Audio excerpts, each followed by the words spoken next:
Hi friends, Maria's കിച്ചണിലെ പുതിയൊരു വീഡിയോയിലേക്ക് ഏവർക്കും സ്വാഗതം. ഇന്ന് ഞാൻ വന്നിരിക്കുന്നത് നല്ല ഒരു കോക്കനട്ട് ബണ്ണിൻ്റെ റെസിപ്പിയുമായിട്ടാണ്.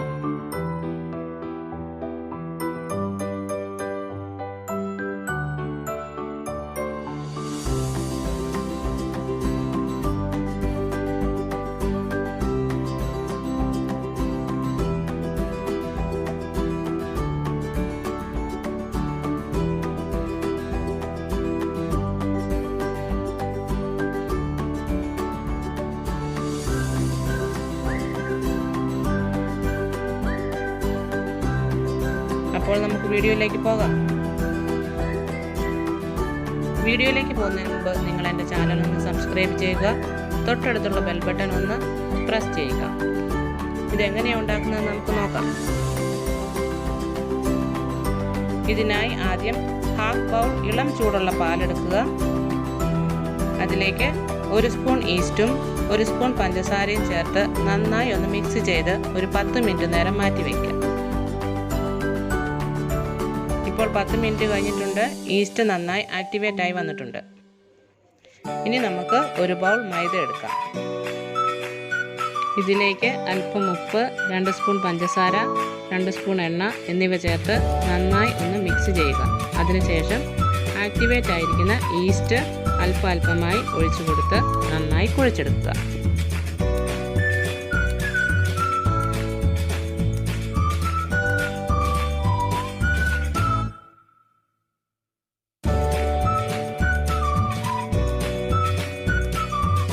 ഇനി നമുക്ക് മൈദയിലേക്ക് ആക്ടിവേറ്റ് ആയിരിക്കുന്ന ഈസ്റ്റ് ഒഴിച്ചു കൊടുത്ത് കുഴച്ചെടുക്കാം. ഞാനിവിടെ 1 ബൗൾ മൈദയാണ് എടുത്തത്, അതുകൊണ്ടാണ് പാൽ ഹാഫ് ബൗൾ എടുത്തത്. മൈദ നമ്മൾ എത്ര എടുക്കുന്നതോ അതിൻ്റെ ഹാഫ് വേണം പാലെടുക്കാൻ. ചപ്പാത്തി മാവിനേക്കാൾ ലൂസായി വേണം കുഴച്ചെടുക്കാൻ.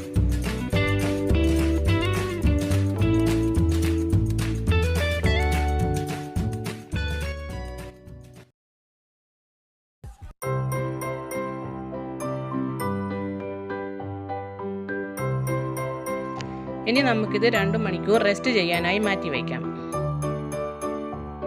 നല്ല ചൂടുള്ള സ്ഥലമാണെങ്കിൽ 1 മണിക്കൂർ വെച്ചാലും മതി.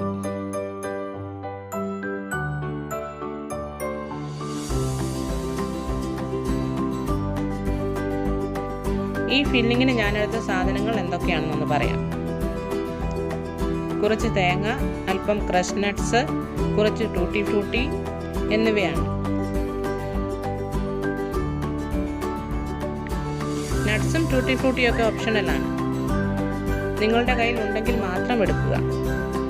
തേങ്ങയും പഞ്ചസാരയും മാത്രമായാലും മതി.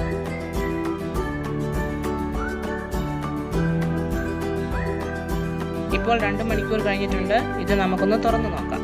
നമ്മൾ കുഴച്ച് വെച്ച മാവിൻ്റെ ഇരട്ടിയായിട്ട് വന്നിട്ടുണ്ട്. ഇനി നമുക്കിത് സോഫ്റ്റായി ഒന്നുകൂടെ കുഴിച്ചെടുക്കാം.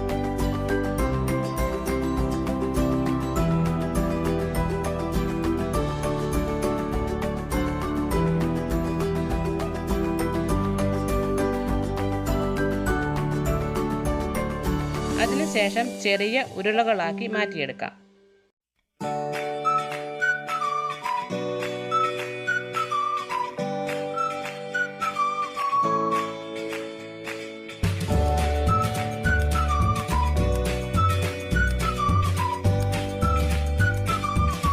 ഇനി നമുക്കിത് ചെറുതായി പരത്തിയെടുത്ത് ഉണ്ടാക്കി വെച്ചിരിക്കുന്ന ഫില്ലിംഗ് ചേർത്ത് ഉരുളകളാക്കാം.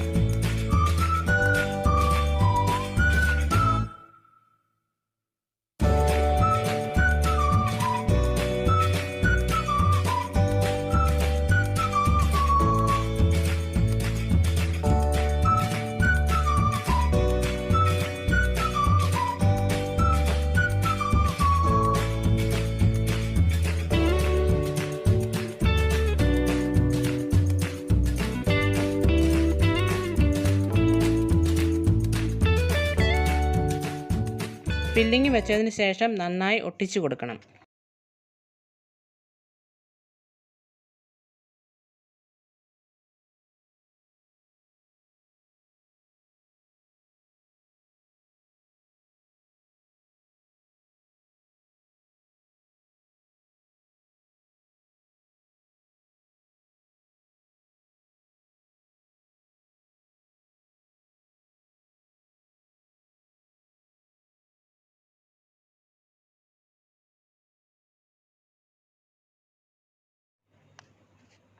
ഞാനിവിടെ ഫില്ലിംഗ് വെച്ച് എല്ലാം ഉരുളകളായി മാറ്റിയിട്ടുണ്ട്. അതിനുശേഷം എണ്ണ തടവിയ പാത്രത്തിലേക്ക് ഉരുളകൾ ഇട്ട് കൊടുത്ത് അല്പം എണ്ണ ഉരുളകളുടെ മുകളിൽ തേച്ച് കൊടുക്കുക. ശേഷം അരമണിക്കൂർ റെസ്റ്റ് ചെയ്യാൻ വയ്ക്കുക. ഇതിപ്പോൾ റെഡി ആയിട്ടുണ്ട്. നമുക്ക് ഫ്രൈ ചെയ്തെടുക്കാം.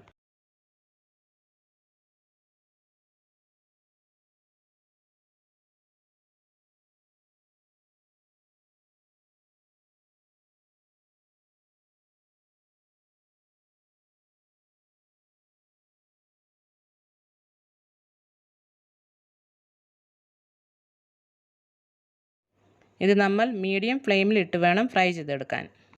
അല്ലെങ്കിൽ പെട്ടെന്ന് കരിഞ്ഞു പോകും. അതുപോലെ ഉള്ളു വേഗത്തുമില്ല.